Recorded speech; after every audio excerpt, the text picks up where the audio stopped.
Para mí la diferencia grande que hubo entre las dos es que con la segunda se aprendió de la experiencia de la primera en el proceso de construcción y discusión de las mesas temáticas que hubo tanto con la sociedad civil como con la comunidad internacional. Se redujo para focalizar más, pasaron de 6 ejes temáticos a 3 ejes temáticos, y el proceso de construcción diría yo que fue mucho más en una sola vía. En una sola vía en la primera hubo discusiones mucho más abiertas, incluso de la pertinencia como tal de los ejes temáticos. En la segunda el gobierno decidió los ejes temáticos y los socializó y los compartió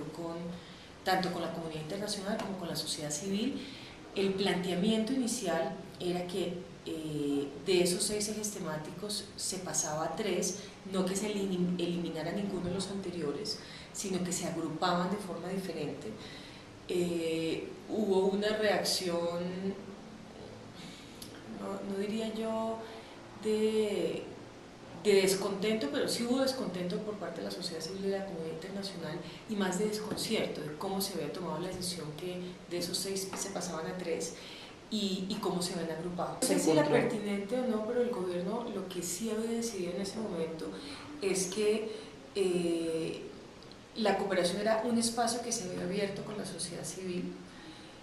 que había sido un espacio de discusión. Además había sido un espacio de discusión no solamente de temas de cooperación internacional, sino temas también de políticas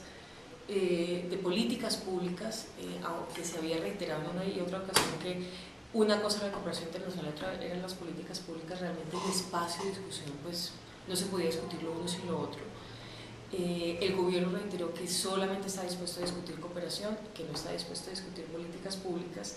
y tal vez la posición que se tomó frente a la segunda fue: yo no voy a discutir cuáles son mis líneas prioritarias de cooperación internacional, sino yo defino cuáles son mis líneas prioritarias y sobre eso se puede construir.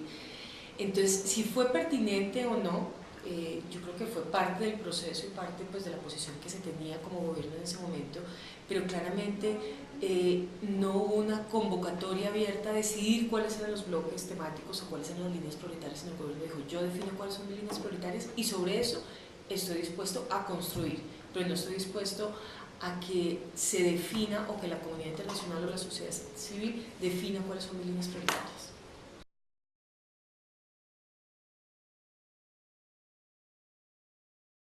Si uno mira la historia, pues han habido como muchos programas y muchos esfuerzos como por decidir cuáles son los ejes prioritarios alrededor del cual. Hay temas de narcotráfico incluso desde los años 80, después vino todo el tema forestal y todo el tema ambiental más hacia los 90, pero yo creo que ha sido, y la gran discusión es que ha sido, el tema de cooperación internacional ha sido más un plan de gobierno, y claramente con esta estrategia uno lo ve. Volviendo un poco a historia patria, pero cuando arrancó el gobierno de Uribe en el 2002, los ejes prioritarios para Uribe, porque no era en ese momento para gobierno, para Uribe era el tema de familias guardabosques, bandas y bibliotecas. Claramente la reacción de la comunidad internacional fue: pues esas no deben ser las líneas prioritarias para un país que está en conflicto. Sobre eso se trabajó y por eso salieron los 6 ejes, que incluso los 6 ejes tuvieron cambio en la denominación o como estaban constituidos, porque incluso había uno que se llamaba construcción de paz, que claramente construcción de paz después fue eliminado. Nunca se tocó el tema de víctimas en la estrategia inicial. Entonces, por eso ya en la estrategia del 2007 sí se habla de un eje de consolidación democrática, no me acuerdo cómo se llama, consolidación democrática, víctimas, y ahí cabía absolutamente todo. Entonces, si el gobierno ha tenido o no, yo creo que ha sido, las políticas de cooperación internacional han estado claramente ligadas a un tema de política exterior del momento, del canciller de turno y del gobierno de turno, y claramente hubo, sobre todo, digo yo, durante el gobierno de Uribe, hubo muchos indicios a tenerlo como una política de su gobierno. El hecho de haber hecho la reestructuración, de haber sacado a AXI, haberse llevado a presidencia, haber hecho la fusión entre la red de solidaridad,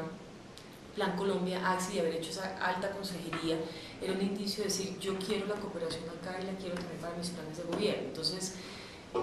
políticas han habido, pero políticas de turno, es como lo